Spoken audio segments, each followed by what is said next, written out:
دا زه چې ته بار بار وایم چې د هغه خلقو سره حج کوی چې چا حجونه کړي، نو دا د آسان صورت دی.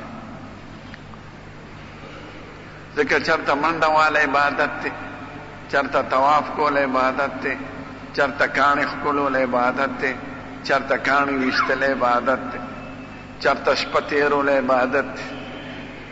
نو هغه عبادتونه دلته نشته.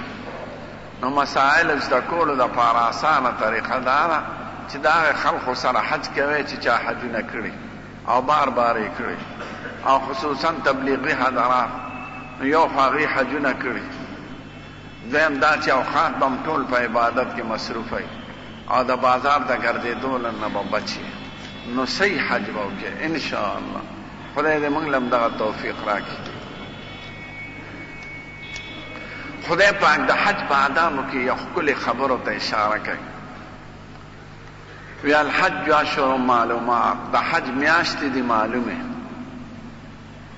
یعنی شروع د حج د اول د شوال نه شروع کیږي، شوال، ذوالقعده او ذوالحجه، او حج په خپله په 5 ورځو کې کیږي. دا مخکې د احرام د تړلو ورځې دي. احرام سړی د دې نه به مخکې نه تړي، د رکوټي اختر د میاشتې نه تر حج کولو په وخته پورې دا د احرام وخت. د عرفات په شپم که سړی احرام وتړي نو حج یې کیږي. عرفات کې د ورځې احرام وتړي حج یې کیږي.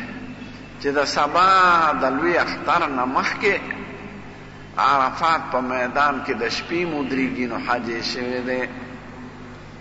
خو که سبا پرې راوخته د لوی اختر نو بس د حج میعاد ختم، اوس به یې نه کېږي. نو دا میاشتې چې خدای یادوي دا د احرام د تړلو دپاره وایي چې د احرام د تړلو موده د شوال نه شروع کېږي.